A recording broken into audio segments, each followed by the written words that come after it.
If you like this video, why not subscribe? Hey everybody, welcome back to the Frugal Filmmaker Q&A, the show where I try and answer your questions that you've sent me through email or in the comments below. If you'd like a question read on this show or answered on this show, please send me an email at thefrugalfilmmaker@gmail.com or comment below in this video, and I'll do my best to answer them in person as well as on this show. Well, maybe through email. It won't show up at your house or anything, but I'll do my best to answer those questions. I've got a few of them today, but actually I want to start off with something a little different because I thought about maybe expanding the show a little bit and talking about some other things. Like, for example, I get a lot of stuff in the mail to review and whatnot, and there's always something coming from China, which is always fun and exciting for me because I know when it says China, I've got some cool gadget I've ordered from eBay. Just wanted to share a few of the things that I've got coming up that came in the mail. The first one is this. This is a quick charger with an LCD screen on the front here for the Sony F-series batteries that I've been using a lot of recently.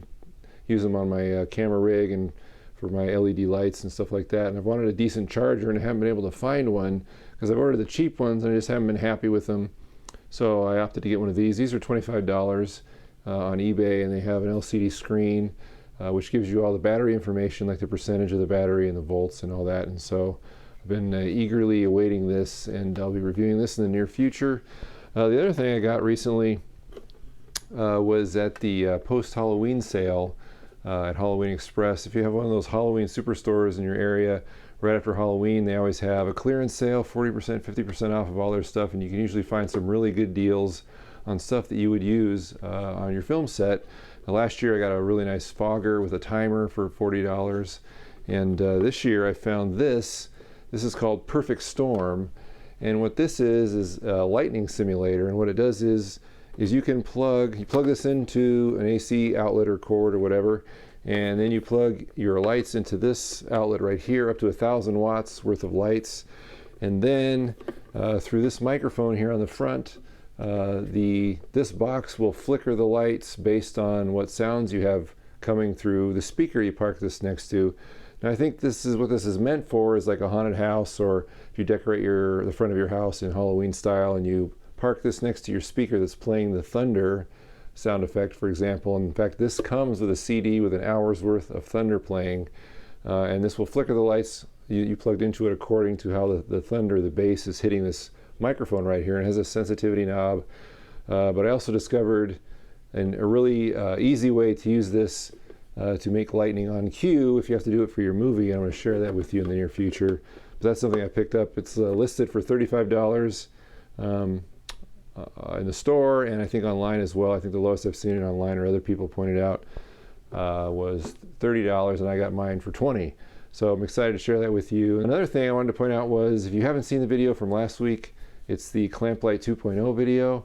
And if you are using clamp lights or want to use clamp lights, which are an inexpensive form of lighting for your videos, you might want to check out that video, which was posted last Friday. One thing I wanted to clear up from last week was I was asked what this poster was back here, and I mistakenly called it Storytime People poster. And if you go to Storytime on Google, Storytime People, if you Google that, these are the images you're going to get.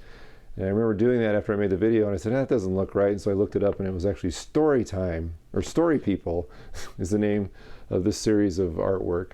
So if you Google that, this is what you get, and it looks more accurate to what you see on my back wall here. So just a little clarification if anybody was curious. One person was. Anyway, first letter comes from Willie Minix, who has a music instruction video question, and Willie goes into a pretty detailed email about how he wants to make good instructional videos for musicians, how to play guitar, for example, and he was looking for advice on how to make them better. And in his email he says, the best instruction video I ever saw was James Taylor's videos for his website. He puts the camera down in his guitar and you can see what strings his hand is picking. I would love to do that. However, I tried a webcam, a digital camera, and even my cell phone, but the distance between the mandolin strings and the body of the mandolin is only about 1.5 inches to 2 inches. I bought a small wide-angle lens for my cell phone camera, but that didn't help. But even that didn't help. So he was asking, I don't have any advice exactly on how to create a good instructional music video, or music instructional video. Most likely I would park the camera on a wide shot and have a close-up camera so you can see the detail of the shot and then edit them together. But I wanted to specifically address his concern, not concern, but wish to maybe have a camera inside of his string instrument, in this case a mandolin. And after reading all the cameras you've tried, Willie, I thought, have you tried using like a spy camera, which are those really small cameras, and you can get them, you can find HD versions actually that are just the size of like a keyring fob, or just like a small, like a lipstick size type thing, that you could easily mount inside of a small instrument because they're already small to begin with. And some of them are actually HD quality. Now granted, they have like an auto iris, so when you run them like a GoPro, you know, they'll change based on the amount of light coming in. However, it sounds kind of perfect for what you want. So I'll leave a link below to kind of a basic idea of what I'm talking about, so you can maybe check that out. The next email comes from Gib, who starts in his email talking about how he wants to make movies, and he says, we would like to make this movie in a low budget to zero budget, but we need some actors, and we found a person who wants to do this, but she has no experience at all in acting. What do you think about this? Do you think if we can do it, because we don't have any experience in making movies, and then work with somebody who has no experience in acting? We also need a lot more actors for this, and they're hard to find. Can you help us how we can do this for the best results? We already went to some local theater clubs to find people, but weren't successful. So I think Gib, basically what he's asking here is, how do you work with non-actors, and where do you find real actors? So as far as non-actors go, that's really a challenge, and he expresses his inexperience in filmmaking. But Gib, it is possible to direct non-actors into a performance. However, the less you know about directing actors, the harder it is. And even if you are good at directing actors, sometimes non-actors, it just doesn't work because they're not trained at all. Sometimes you'll get someone with natural ability, and it doesn't take that much to kind of coax them into a performance. That's going to rely heavily on you, of course, to give them the right direction. I made a video in the past about auditioning actors, and one book I recommended there was Directing Actors. That was the name of the book, Directing Actors. I'll leave a link to that below, which was really good. Obviously, you want actors. Even those with little experience or those that have a desire will be more inclined to take direction, opposed to somebody who isn't an actor, may not take direction at all, or maybe resistant to taking direction, or just maybe feel uncomfortable in front of a camera or whatever. It's always better to have somebody, obviously, who's more relaxed in front of a camera and who is more confident with their abilities. Even if it's a small ability, you can still work with that. But as far as finding these people, you said you went to the local theater club. That could be local theater, that could be an acting class. You could find actors there. You can go to the local, if there is a university nearby, you could go there looking for actors in the theater department or in the film department. They should be able to hook you up with somebody. You can always hold your own auditions, which is what I talked about in that previous video I mentioned, which I'll leave a link below, which sometimes can work or not, depending on how well you advertise and how you run the audition. There's all kinds of factors involved, but I would say, you know, you just have to find where actors congregate. You have to find where they are and go there. You know, it depends on kind of how big of a town you live in. Also, if you live in a big city, there's going to be more theaters, there's going to be more acting classes. There's going to be bigger universities with film departments and theater departments. But if you live in a small town, that can be more challenging. You might have to, you know, handpick some people, or you might just have to, you know, have limited resources and just use the people that you have. You talked about needing lots of actors. Maybe you could pare down your film to where you only need 2 or 3. Start small. If you're inexperienced, you want to start with a smaller project and work your way up to bigger projects. All right, I got a question from Francisco Gonzalez Jr., who asks me, did you learn something new while filming Collection Day, and what are your thoughts of the final results? This is an interesting question, especially the way Francisco words it here, because he asked me what if I learned anything, and then what did I think of the final product? And I thought the final product turned out the way I wanted it to. That was really the first movie that I think I've posted on my YouTube channel where I received the most negative comments ever. And I've commented in the past, or in the previous season, if you will, of the Q&A show, that when I would post an instructional video, almost all the comments were positive. People were learning things. There's really not too much to critique. It's just information. But as soon as you post a narrative or express yourself artistically, the claws come out, and I always get more dislikes on those movies that I post than I do anything else. So it's an interesting phenomenon. But anyway, back to the question. What did I learn? I learned something new on every movie, and the Collection Day was a longer form film. I developed it like a year before I shot it. and then I shot it within the space of a month, and it just took about 1.5 years of my life. It was the film that I did graduate with. That was the film that got me out of grad school. But it was a good experience. The production itself I always really enjoyed, and I enjoyed that.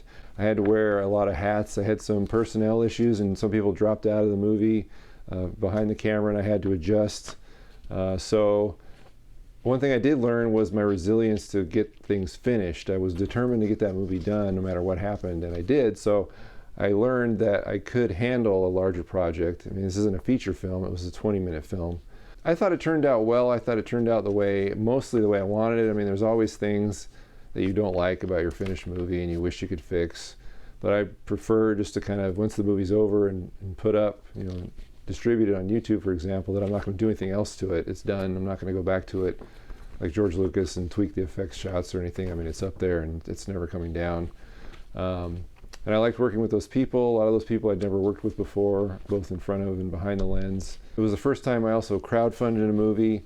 I used Kickstarter to crowdfund that movie, and it was a successful campaign, so that was really good for me to do that because it was very stressful with Kickstarter's all or nothing, and it was successful. So that was a positive, and I was able to have a budget and put it all on screen and not worry about where am I going to get the money to finish my movie because it was all there. That was actually kind of a different experience too, because everything else I'd done previously, I really didn't have any money to do anything, and I was always having to pay out of pocket, and it was always stressful, and where am I going to get the money to do this, and it's a burden on my family. But that, thanks to everybody that so generously contributed to that film, they all seemed to like it. When I posted it early, everybody liked the movie that contributed to it, and so that made me feel good. It really doesn't matter to me, all the people that didn't like the movie and were mean about it, if they didn't really contribute other than their negative opinion. So that's fine. Everybody has their opinion, and that's not a problem. But anyway, but I was glad that I was able to please at least the people that were generous enough with some very generous with their contributions. All right, well, that's all the questions for today's show. Now remember, if you have a question that you would like to be read on this show, or at least to consider for this show, please email me at thefrugalfilmmaker@gmail.com.